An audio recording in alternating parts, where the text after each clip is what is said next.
Welcome to KK Stroies, where every tale touches the heart and every story teaches a powerful lesson about life, family, and the strength we discover within ourselves. Today, we bring you Grace's story, a 74-year-old mother who gave everything to her family only to face the cruelest humiliation on Mother's Day. But this isn't just a story about heartbreak. It's about resilience, dignity, and the moment when a woman finally decides she's worth more than being treated as a burden. Join us as we follow Grace's journey from devastating betrayal to incredible transformation. This is a story that will make you reflect on how we treat the people who sacrifice everything for us and remind you that it's never too late to reclaim your worth. So sit back, get comfortable, and let KK Stroies take you on an emotional journey you won't forget. Don't forget to subscribe and hit that notification bell so you never miss our inspiring tales. Let's begin. My name is Grace. I'm 74 years old, and what I'm about to tell you was the worst humiliation of my entire life. It was Mother's Day, a Sunday morning.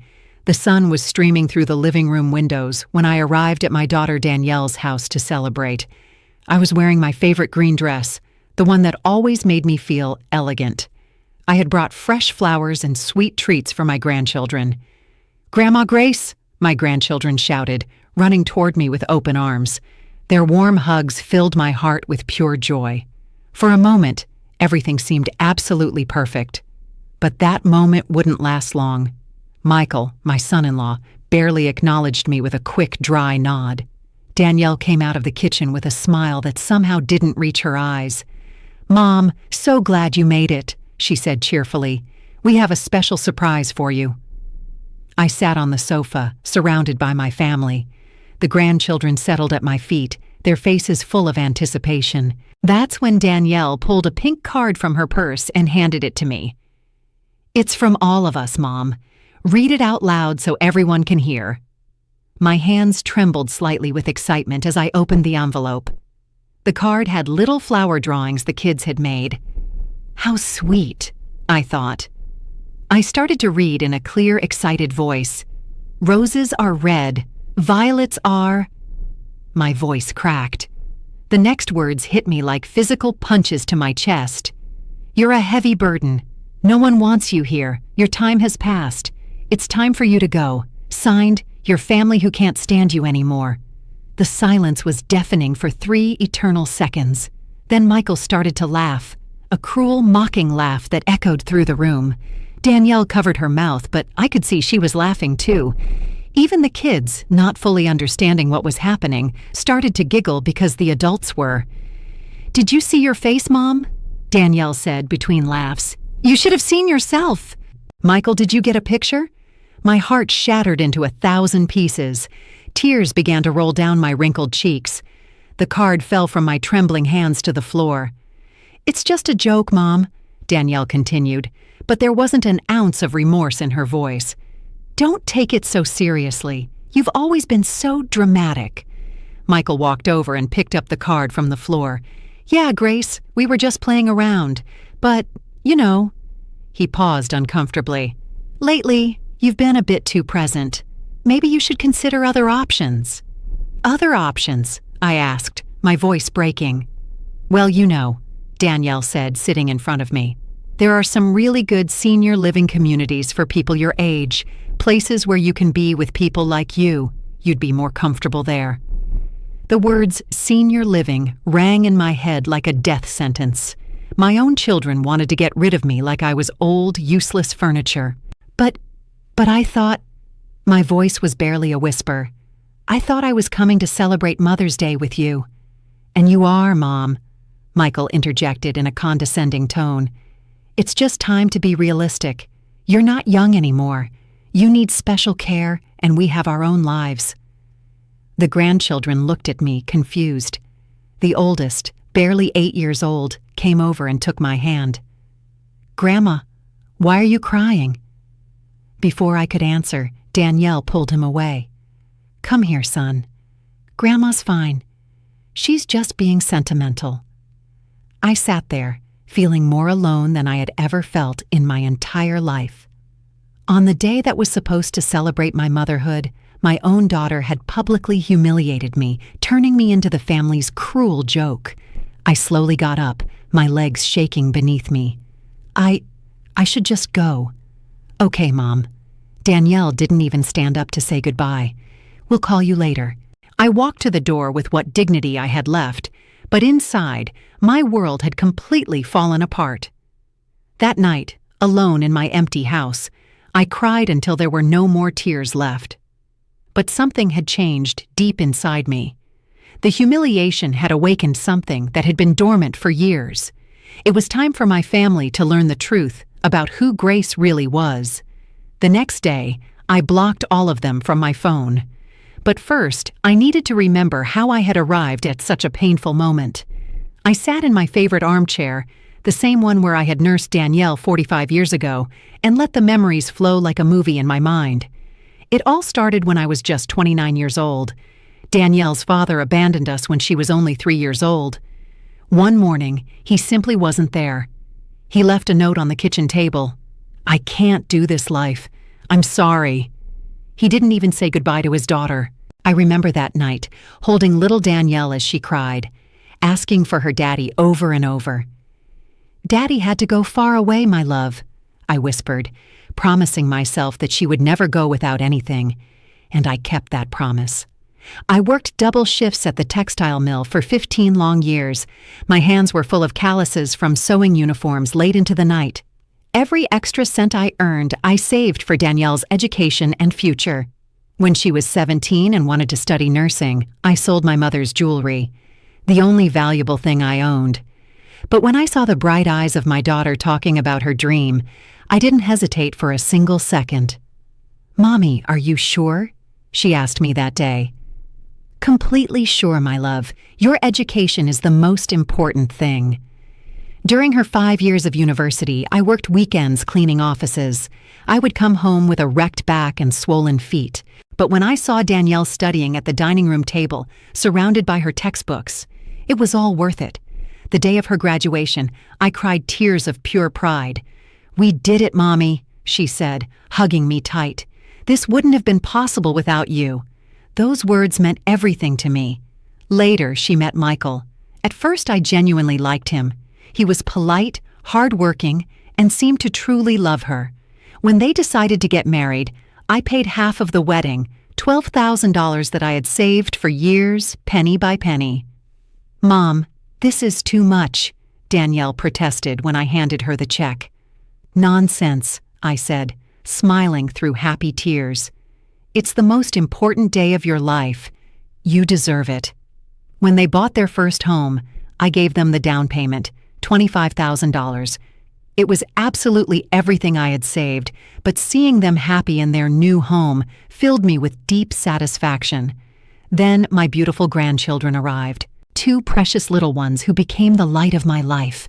When Danielle returned to work after her maternity leave, I became their free babysitter. Every single day for 3 years, I walked 6 blocks to their house at 6:01 in the morning. I made the kids breakfast, dressed them, took them to the park, fed them, bathed them, read them bedtime stories. When Danielle came home from work, the house was spotless, and the children were happy and cared for. "I don't know what we'd do without you, Mom," Danielle used to tell me in those early days. "You're an angel." But gradually, something changed. The thank yous became less frequent. My opinions about the children started to be considered as unwelcome interference. When I suggested that the youngest needed to see the pediatrician for his persistent cough, Michael told me sharply, "Grace, we're the parents here." The first time they spoke to me like that, I stayed quiet. I thought maybe I had been too nosy, too involved. Then the subtle comment started, "Mom, you don't have the energy you used to for watching the kids." "Grace, I think you got the kids' vitamins confused again. Maybe you should rest more at home." But I kept going every day. I kept helping. I kept giving my all, hoping things would improve. 2 years ago, when Michael lost his job, I started giving them $500 a month so they wouldn't lose their house. "It's just temporary," they assured me, "just until Michael finds something better." Michael found a new job 6 months later, but they never told me to stop sending the money. They just kept receiving it as if it were their natural right, something they were entitled to. When the kids needed new computers for school, I paid $2,000 without even being asked. When Danielle's car broke down, I gave them $4,000 for the repairs. When they wanted to remodel the kitchen, I contributed $8,000. Little by little, I became the silent provider, the one who was always there to solve their financial problems, but who was no longer invited to important family decisions or celebrations. A year ago, Danielle organized a family dinner for Michael's birthday. I found out about it by chance when one of my grandchildren mentioned the secret party they were having. "Why didn't you invite me?" I asked Danielle over the phone, my heart already sinking. "Oh, Mom, it was a really small thing, just the four of us. We thought you'd be bored." But I saw the photos on social media later that night. There were 20 people there, Michael's relatives, friends, neighbors I knew well. Everyone had been invited except me. That night, I cried in silence in my empty house, but I told myself it must have been an oversight, a simple mistake. But oversights became a routine pattern. They forgot to call me on my birthday. They canceled our lunch dates at the last minute. When I showed up unannounced at their house, they always seemed annoyed by the interruption, like I was bothering them. But the worst incident came just 3 months ago. I got the flu, a terrible case. I was in bed for a week with a fever hovering around 102 degrees. I couldn't cook for myself, could barely get up to go to the bathroom. I called Danielle to ask if she could bring me something to eat, or at least check on how I was doing. "Oh, Mom, we're so busy right now," she said, her voice distracted. "Michael has a big project at work, and I'm on double shifts at the hospital. Can't you ask a neighbor for help?" "But honey, I can barely walk. I'm really sick." "Mom, you're not a little girl anymore. You have to learn to take care of yourself. We can't come running every time you get a cold." A cold. I had a dangerously high fever, and she called it a cold. She hung up and didn't call back for the entire week. It was Mrs. Johnson, my 82-year-old neighbor, who brought me homemade soup and made sure I took my medication. A woman I barely knew showed more genuine concern for me than my own daughter. When I finally recovered and returned to my routine of visiting my family, no one even asked how I had been. It was as if that terrible, frightening week had never happened. I also remembered my oldest grandson's birthday 6 months ago. I had arrived early to help decorate, as I always did. But when I knocked on the door, Michael opened it with a look of pure annoyance. "Grace, the party doesn't start until 3 hours. Why are you so early?" "I thought I could help with the preparations," I said with a hopeful smile. "We don't need any help. Danielle has everything under control." Behind him, I could see his mother, Brenda, hanging balloons in the living room. She had been invited to help prepare. I was being treated like an unwelcome guest at my own grandson's party. "I can wait outside until 3, I mumbled, feeling utterly humiliated. "Don't be so dramatic, Mom," Danielle said, appearing from the kitchen and wiping her hands on an apron. "You can stay, but please don't get in the way in the kitchen. You know you get confused with recipes." I got confused with recipes? Me, who had cooked for that family for decades. That day, I sat in a corner of the patio like a complete stranger at my own grandson's party. I watched as Brenda helped with the food, as other guests complimented her on the beautiful cake she had baked.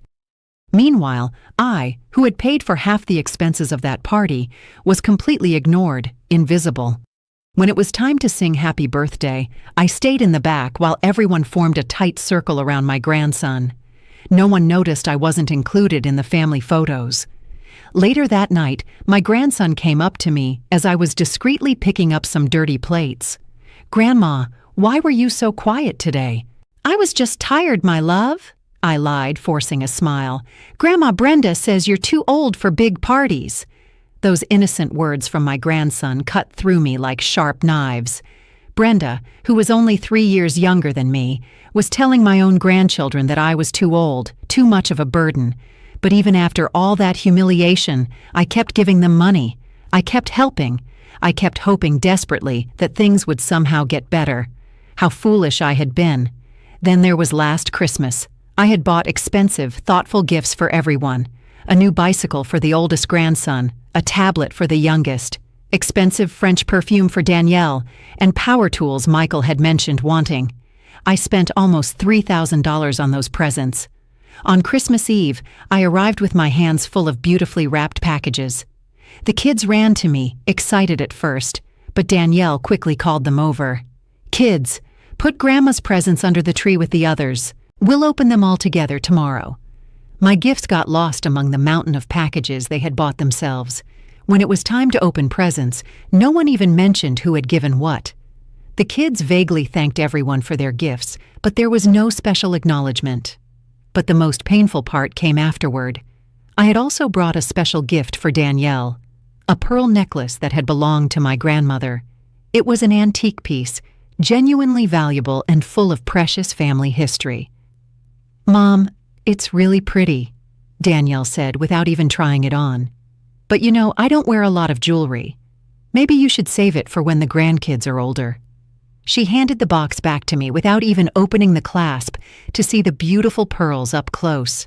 I had imagined that moment for months, thinking about how my daughter would look wearing the same pearls that had adorned 3 generations of women in our family. That night, alone in my empty house, I cried while hugging that little pearl box tightly to my chest. It wasn't the monetary value that hurt so deeply. It was the total indifference to something that came straight from my heart. But the absolute final straw came just 2 months ago. I was at their house helping prepare dinner when I overheard Michael talking on the phone out on the patio. "Yeah, my mother-in-law lives alone. She's getting really dependent. No, she's not sick or anything, but you know how they are at that age. Yes, we're looking at options to move her to a proper place." I froze behind the door, my blood turning to ice. My own son-in-law was planning to get rid of me like I was old, broken furniture taking up space. That night, after overhearing Michael's conversation, I couldn't sleep. I lay awake, staring at the ceiling for hours. I had given my whole life, all my money, all my love to this family. And now I was just an obstacle they wanted to eliminate from their lives. But sitting there in the darkness, holding that cruel Mother's Day card in my trembling hands, I realized something important. They didn't know something very significant about me, something I had kept secret for decades. My mother, before she died, had told me about a family property in Nassau, Bahamas, that I inherited when I turned 70. It was a beautiful beachfront condo that had been rented out for decades through a property management company. The rental money had been accumulating in a Bahamian account that I never touched, never even thought about. I also had substantial investments I had made with the inheritance from my Aunt Lucille, who died childless and left everything to me. Bonds, stocks, certificates of deposit, money that grew quietly while I lived on my modest Social Security check. In total, I had almost $400,000 that my family knew absolutely nothing about. They thought I was a poor old woman barely surviving on government handouts. They didn't know I had been discreetly funding their comfortable lifestyle for years. Not out of financial need, but purely out of love and generosity. But after the humiliation of Mother's Day, something inside me broke forever. It was time for them to learn Grace's true value. That cruel card was my wake-up call. I stayed up all night, holding that card in my hands. The words kept echoing cruelly in my head. "You're a heavy burden. No one wants you here." But as the tears finally dried on my cheeks, something strange started to happen inside me. The sadness transformed into something much more powerful: clarity and determination. For the first time in decades, I saw my situation with complete, brutal honesty. I wasn't a burden at all. I was the one keeping them financially afloat. I slowly got up and went to my bedroom. I took out a wooden box from my dresser that I hadn't opened in months.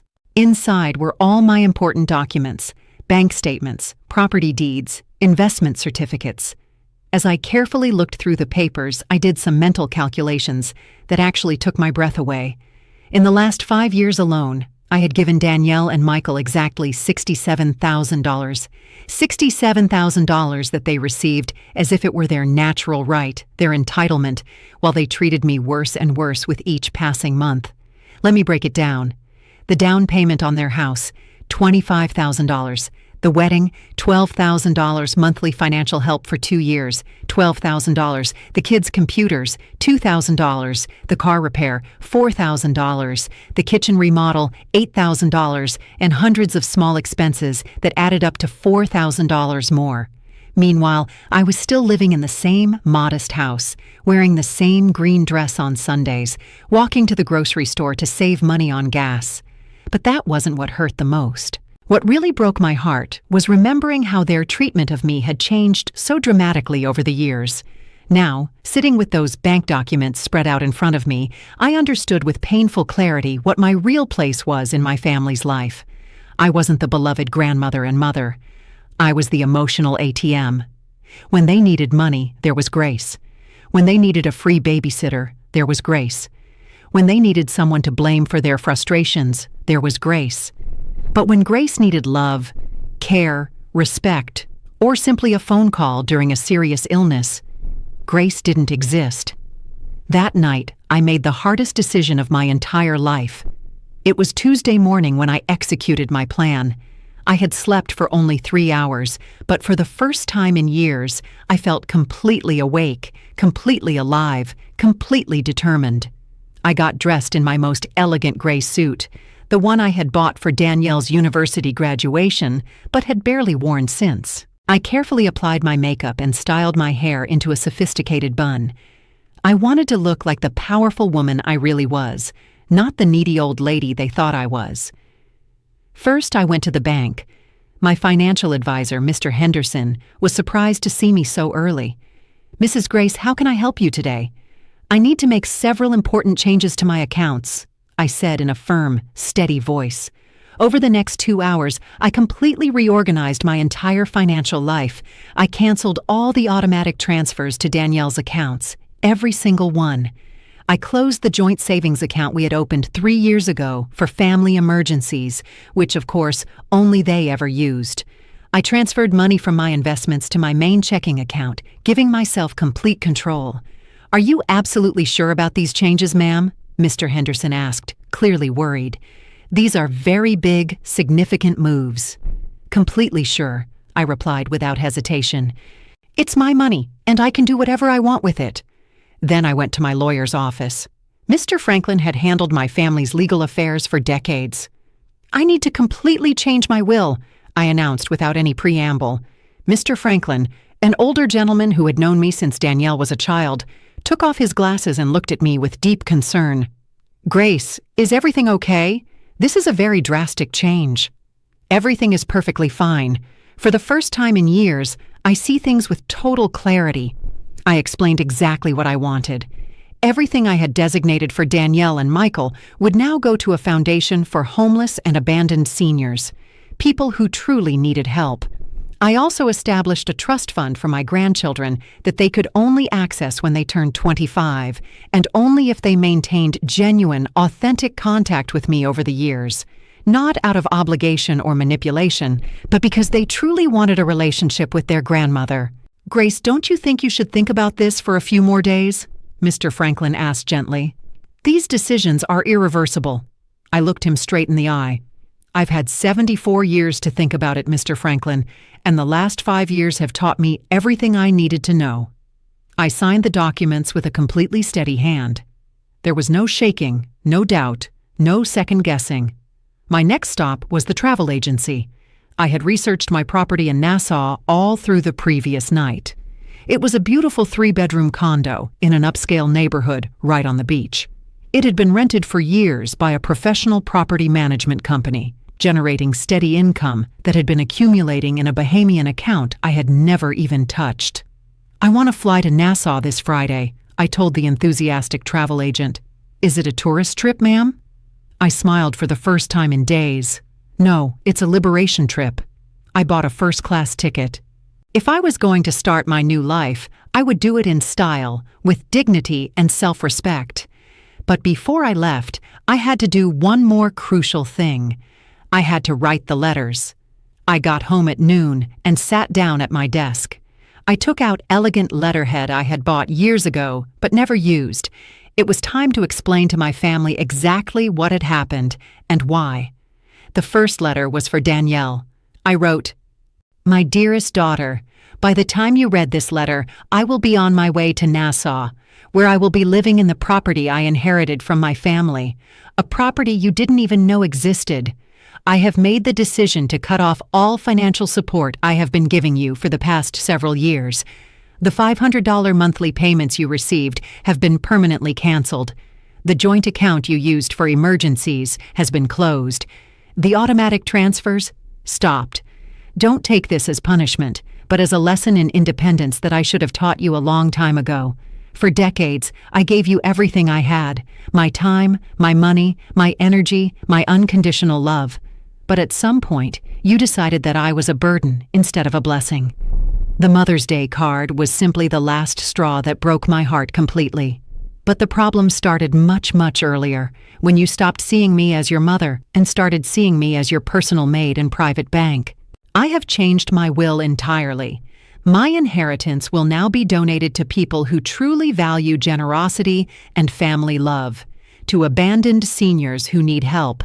Your children will have access to a trust fund when they turn 25, but only if they prove over the years that they can maintain a genuine, loving relationship with me. Do not look for me asking for money. Do not call me begging me to come back.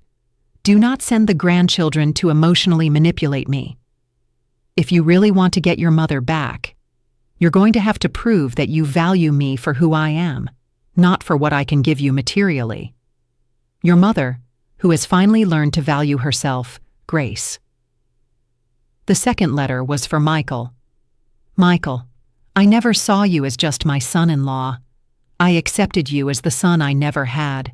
I welcomed you into my heart completely. But you turned me into the awkward mother-in-law you desperately wanted to get rid of. I heard your phone conversation 3 months ago when you were talking about finding a proper place to move me, as if I were old, broken furniture getting in the way of your lives. What you didn't know is that a proper place was always in my hands.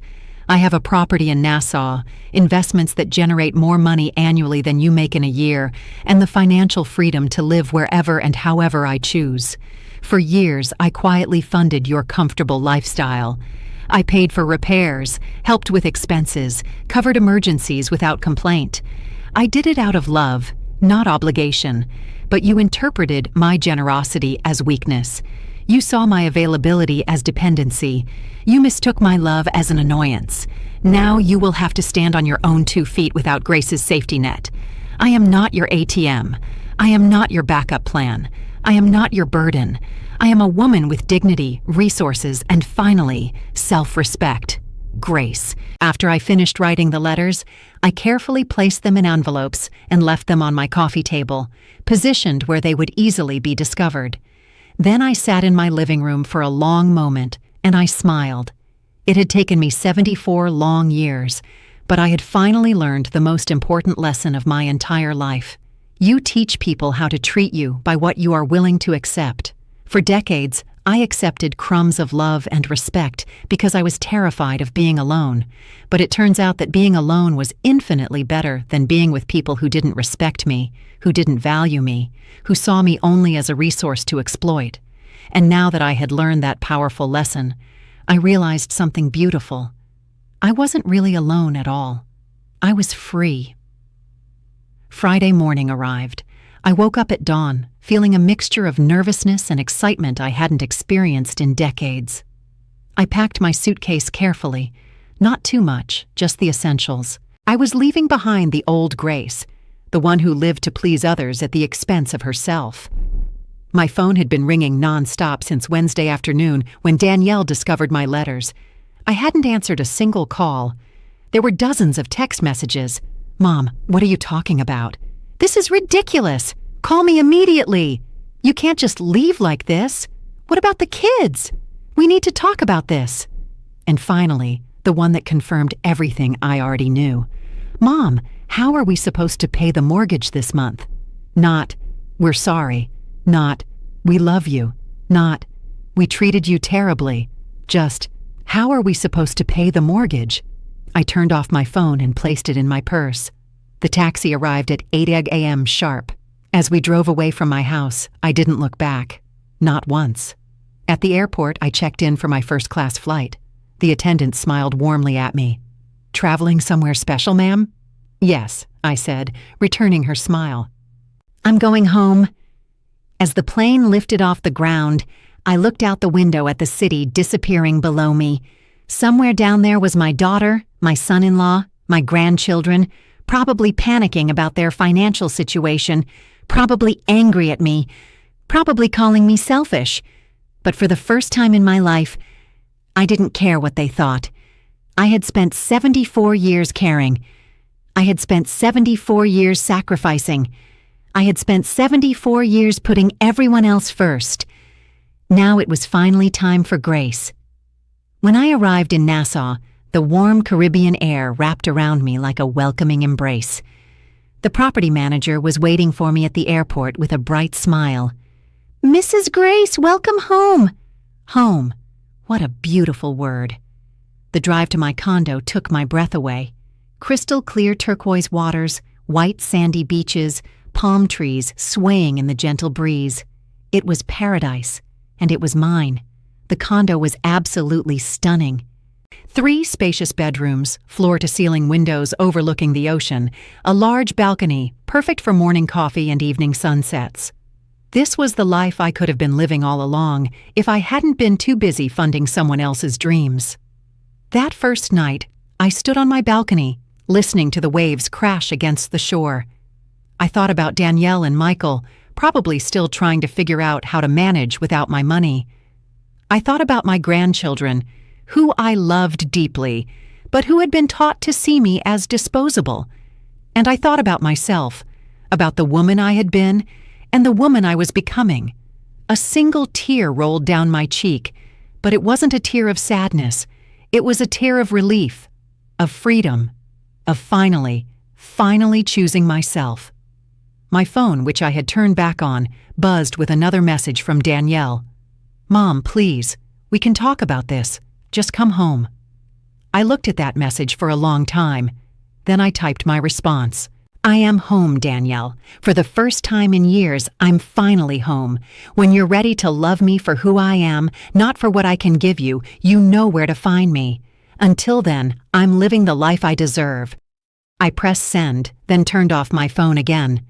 Tomorrow, I would explore the local markets. I would make new friends. I would start painting again, something I had given up decades ago because I was too busy taking care of everyone else. Tomorrow, I would start actually living, but tonight, I would simply sit on this balcony, sip my tea, and watch the sunset over the Caribbean Sea. After 74 years of being everyone's burden, I had finally become my own blessing. And you know what? It felt absolutely wonderful. This is Grace's story, a story about sacrifice, betrayal, and ultimately liberation. Thank you for watching KK Stories. If this story touched your heart, please like this video and subscribe to our channel. Share it with someone who needs to hear this message today. Remember, it's never too late to choose yourself. It's never too late to demand the respect you deserve. And it's never too late to start living the life you've always wanted. Until next time, keep believing in the power of your own worth. This is KK Stories, and we'll see you in the next one.